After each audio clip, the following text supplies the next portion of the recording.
Want to enjoy YouTube TV on your Hisense Smart TV? This step-by-step guide will walk you through the process of setting up and using YouTube TV on your Hisense device. Step 1. Check compatibility. White heavy checkmark ensure your Hisense Smart TV is running Android TV or has access to the Google Play Store. White heavy checkmark makes sure your YouTube TV app is installed and updated. Step 2. Install YouTube TV on Hisense Smart TV. Keycap 1. Press the home button on your Hisense remote to open the main menu. Keycap 2. Open the Google Play Store from the Apps section. Keycap 3. Search for YouTube TV in the store. Keycap 4. Select the Install button to download the app. Keycap 5. Once the installation is complete, launch the YouTube TV app from your home screen or Apps section. Step 3. Sign into YouTube TV. Keycap 1. Open the YouTube TV app on your Hisense Smart TV. Keycap 2. Select Sign In from the welcome screen. Keycap 3. Visit youtube.com/start on your smartphone or computer.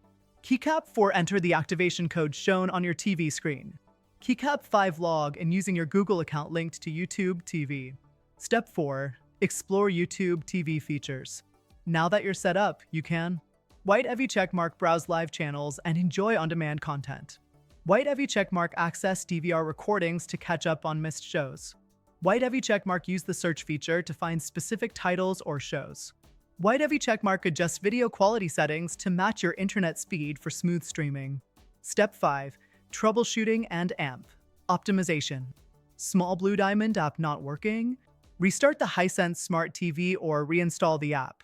Small blue diamond slow streaming? Ensure a stable Wi-Fi connection or use Ethernet for better performance. Small blue diamond no sound or video. Double-check your TV's audio and video settings. Bonus tip: to enhance your viewing experience, adjust the display settings for brightness, contrast, and other settings that suit your environment. Enjoy YouTube TV on your Hisense Smart TV. Don't forget to subscribe and hit the bell icon for more tutorials and updates.